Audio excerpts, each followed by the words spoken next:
Hello friends, welcome back to Shine the Fine Arts. Today we are again back with another episode.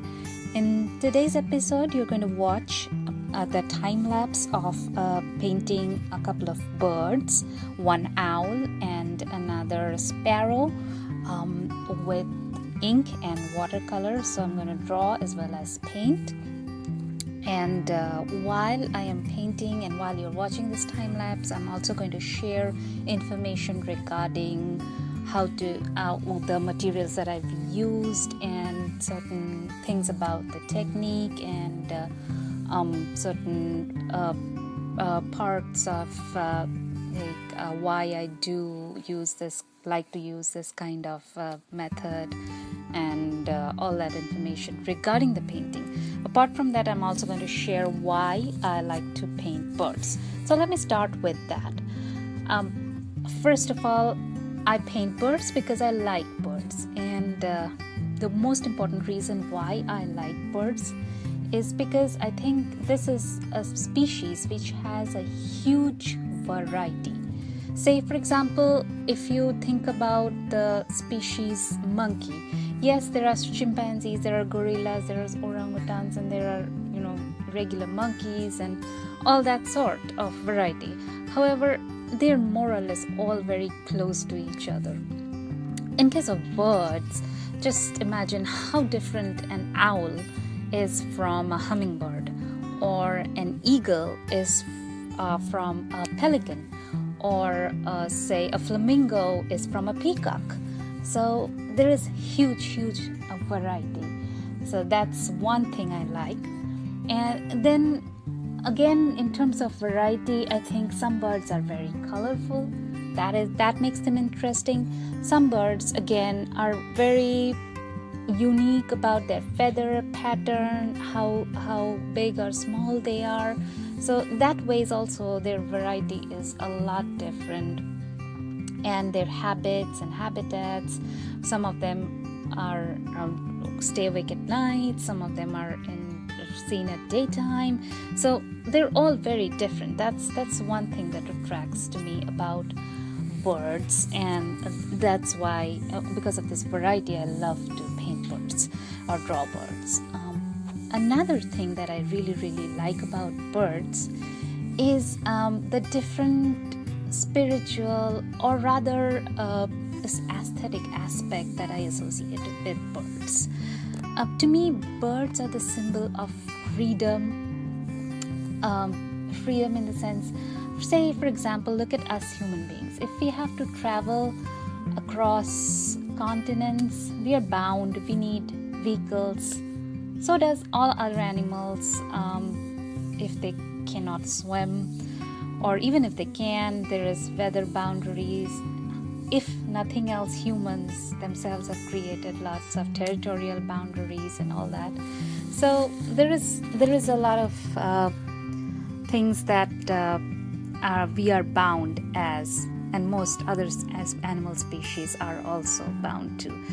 So that ways, I think birds are much more freer. They are free to go wherever they want to, and they can fly. And what is bigger a symbol of freedom than that? And that is something that is very special to me, unique to me about birds.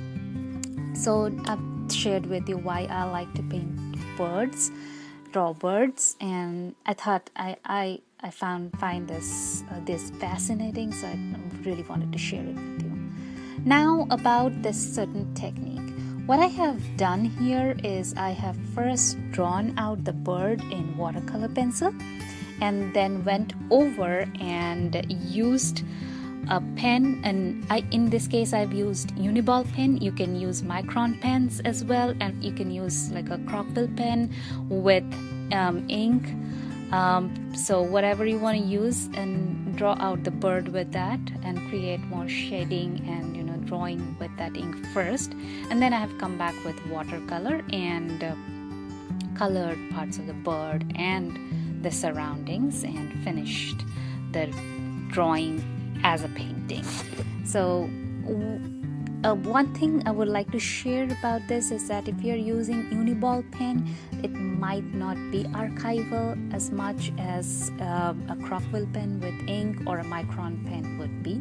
However, it is water resistant, so even if you paint over it, it's not going to go bad, or not going to fade out, or not going to mix with the water and destroy your work of art.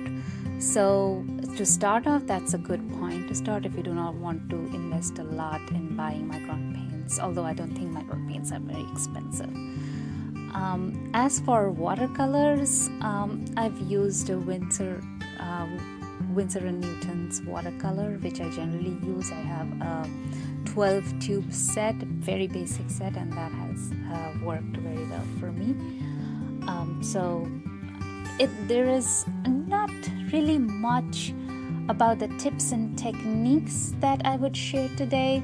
Not because there is nothing to share. Obviously, in every painting there is plenty to share, but I just wanted to talk more about this style and about why I paint birds than making it an actual tutorial. Also, for watercolors, I'd like to mention that you can only go from light to dark, so plan out a little bit and start very light and slowly build on the darkness of the painting. And you've seen the owl painting, that had a much muted colored look, while as this one, because of the flowers and the surroundings, this has a much more colorful look. And this particular technique, or this particular medium combination, it is very good if you want to produce artwork quickly. Sometimes when you're not in the mood, but you want to still create art, and you don't have a lot of time, per se, then this is a good technique to use at that point of time. You're still creating art and still creating and still, working on art projects, but you're not very dependent on time and all. So I think that's one more advantage. So here we are at the end of the painting, and you can see the finished bird and the flowers.